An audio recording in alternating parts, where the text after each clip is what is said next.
শহীদ HM. Kamruzzaman স্টেডিয়ামে অনুষ্ঠিত হলো ইমার্জিং কাপ, খেললো বাংলাদেশ এবং সাউথ আফ্রিকা। খেলার তারিখ ছিল 12, 14 ও 16 মে 2025।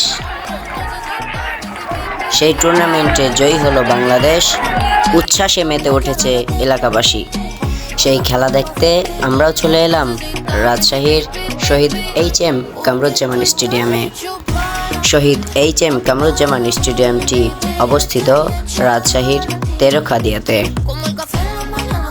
আজকে আমরা যাচ্ছি শহীদ এইচ.এম. কামরুজ্জামান স্টেডিয়ামে ক্রিকেট টুর্নামেন্ট সাউথ আফ্রিকা বনাম বাংলাদেশের খেলা দেখতে। আসসালামু আলাইকুম, হ্যালো এভরিওয়ান, কেমন আছেন সবাই? আশা করি সকলে ভালো আছেন। আপনাদের দোয়াই এবং আল্লাহর রহমতে আমিও ভালো আছি।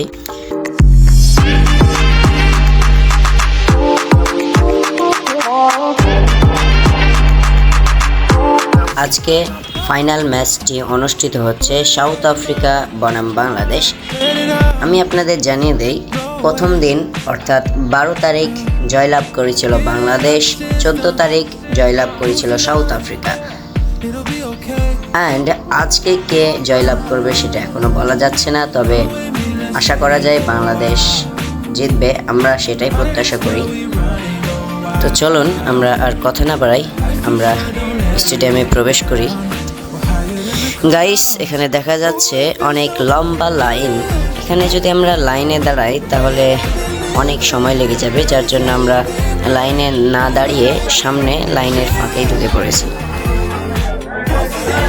ফাইনালি গাইস, আমরা স্টেডিয়ামের ভিতরে প্রবেশ করলাম।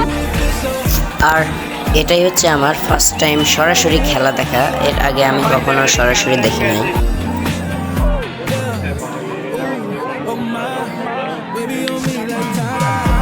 গাইস, প্রচণ্ড রোদ, সবাই ঘেমে একদম শেষ হয়ে যাচ্ছে, মাথার উপরে একদম সূর্য। আমি এখানে এসেই দেখি বাংলাদেশ প্রথমে ব্যাট করছে। আলহামদুলিল্লাহ, বাংলাদেশ অনেক সুন্দর খেলা দিচ্ছে। দেখা যাক কি হয়। গাইস, অবশেষে বাংলাদেশের ব্যাট ধরা শেষ হলো। বাংলাদেশ 225 রান করেছে, অর্থাৎ 226 রানের টার্গেট দিয়েছে। আমি আপনাদের জানিয়ে দেই যে বাংলাদেশ 45 ওভারে অল উইকেট হয়ে গেছে। তো এখন নামাজ, খাওয়া দাওয়া ইত্যাদির বিরতি, কিছুক্ষণ পর আবারও খেলা শুরু হবে।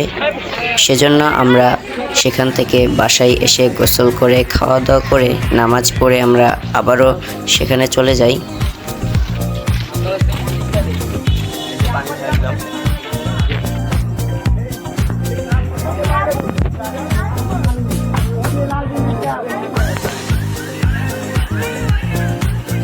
গাইস, সকালের চাইতে এখন আরও প্রচুর পরিমাণে রোদ পড়েছে। সবাই ঘেমে একাকার অবস্থা, কেউ তো খালি গায়েও আছে।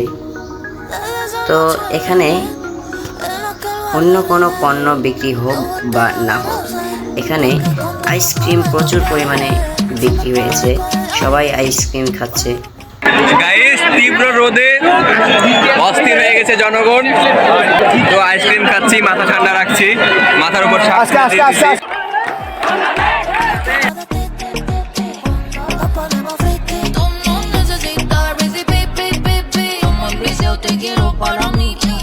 গাইস, বাংলাদেশও তাদেরকেও অল উইকেট ফেলে দিয়েছে। অবশেষে বাংলাদেশ জিতলো, খুবই ভালো লাগছে। সবাই আনন্দে মেতে উঠেছে, খুবই ভালো লাগছে গাইস।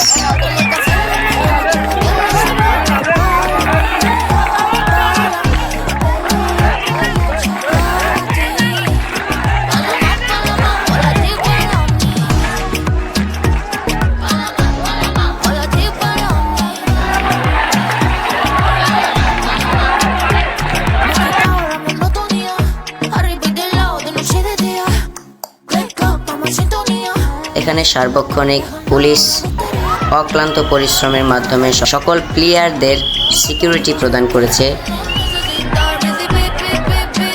এবারে আমাদের সামনে মিনহাজ কিছু বক্তব্য রাখছে। হ্যালো গাইস, খেলা দেখতে আসছিলাম আজকে, খেলা দেখতে আসছি এই রোদের মধ্যে, তীব্র রোদের মধ্যে।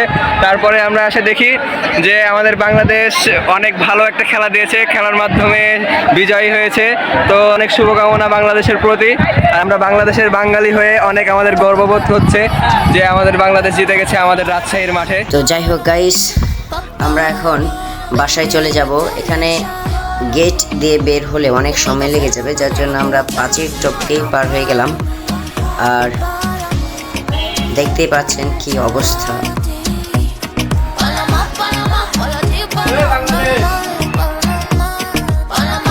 তো যাই হোক গাইস, আমাদের আজকের ভিডিওটি এ পর্যন্তই। দেখা হবে নতুন কোনো ভিডিওতে। সে পর্যন্ত সবাই ভালো থাকবেন। আসসালামু আলাইকুম।